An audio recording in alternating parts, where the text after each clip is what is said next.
Mars. Throughout history, Mars has held the fascination of many figures in popular culture, and for a long time was speculated to be a potential home for alien life. People have looked at Mars and envisioned everything from ancient advanced civilizations, primitive, yet peaceful people who are different from us in ways we couldn't imagine, or even to the seat of a dangerous and bloodthirsty civilization hell-bent on conquering the solar system. But where did it all start? Why was Mars singled out as a de facto planet for alien life? In order to see why, we must look back at the history of Mars in astronomy. In 1777, astronomer William Herschel made several observations on the appearance of Mars.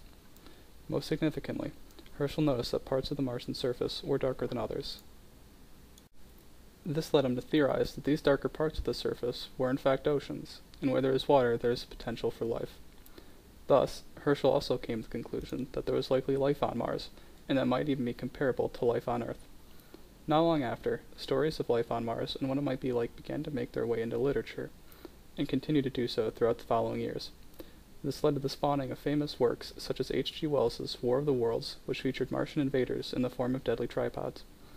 Around this time, in 1877, a man named Giovanni Schiaparelli began developing a nomenclature for the mapping of the Martian surface.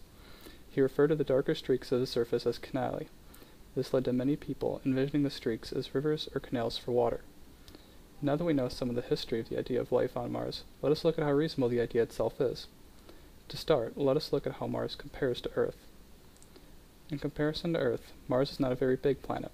In fact, in terms of size, Mars is just barely over half the size of the Earth. Mars also has a much smaller mass than the Earth, sitting around 10 times less mass. So what does this mean for conditions on the surface of Mars? Well, since mass helps determine gravitational pull, the amount of gravity you would feel on Mars compared to on Earth is about 38% of the force of Earth's gravitational pull. This means that an object weighing 100 pounds on Earth would only weigh 38 pounds on the surface of Mars. Mars is also further from the Sun than the Earth is, which makes its year about twice as long. Like Earth, Mars spins around an axis tilted around 25 degrees, which is 2 degrees larger than the Earth's tilt. And this means that, like Earth, Mars has seasons, but due to the distance from the Sun and the orbital period of Mars being greater than the Earth's, Mars' seasons are longer and more extreme than those on Earth.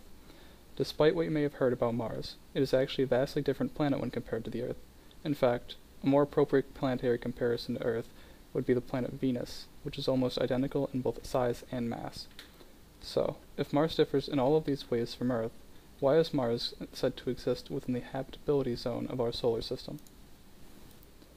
The habitable zone is the area of the solar system where planets can receive the perfect balance of solar energy for water to exist on the planet in liquid form. The surface of Mars, however, has significantly colder temperatures than those on Earth, and the polar caps of Mars are actually made of frozen CO2, which freezes at a lower temperature than water. So if Mars is in the habitable zone, why can't it have liquid water? What does the Earth have that it doesn't? The answer is an atmosphere. While Mars does have an atmosphere, it is considerably thinner than that of Earth's. On the surface of the Earth, the atmospheric pressure at sea level is around 1 bar, or about 14.5 pounds per square inch, while the surface of Mars has an average of 0.007 bars. This is almost 142 times less than the pressure caused by the Earth's atmosphere. This thinner atmosphere means that Mars's greenhouse effect is significantly weaker than Earth's. This, in turn, means that Mars cannot trap the energy it receives from the Sun nearly as effectively as the Earth can.